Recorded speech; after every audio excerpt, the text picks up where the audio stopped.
Y si hasta aquí te gustó, quédate porque tengo la opción 3 para vos. Esta es la primera opción que vimos con 5 globos que queda muy bien y es muy fácil de hacer, pero siempre tiene que estar apoyada contra una pared o contra otra parte del decorado, porque si no, los globos se van a desacomodar, ¿sí? Vamos a solucionarlo y transformarla en la opción número 3. Lo que voy a hacer es inflar 5 globos amarillos iguales a los anteriores y los voy a colocar de la misma manera, pero desde el lado de atrás, ¿sí? Los voy a ir colocando desde acá.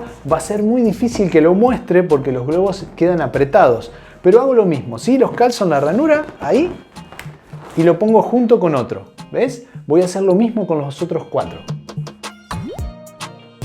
Así me van a quedar 5 globos amarillos de un lado y el centro, y 5 globos amarillos del otro.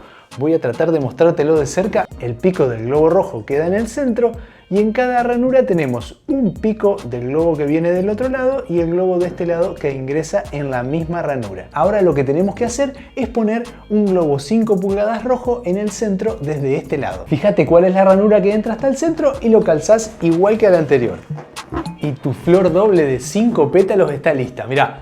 Y esta sí no se va a desarmar, ¿sí? Podés jugar con ella, la podés colgar en cualquier lado, que cuando se dé vuelta siempre va a tener un lado con forma de flor. Y hasta aquí 3 opciones muy fáciles para hacer flores con globos. Ahora te toca a vos, suscríbete y activa las notificaciones para no perderte ninguna idea. Muchas gracias por llegar hasta acá, elegí alguna de estas ideas y nos vemos en el próximo.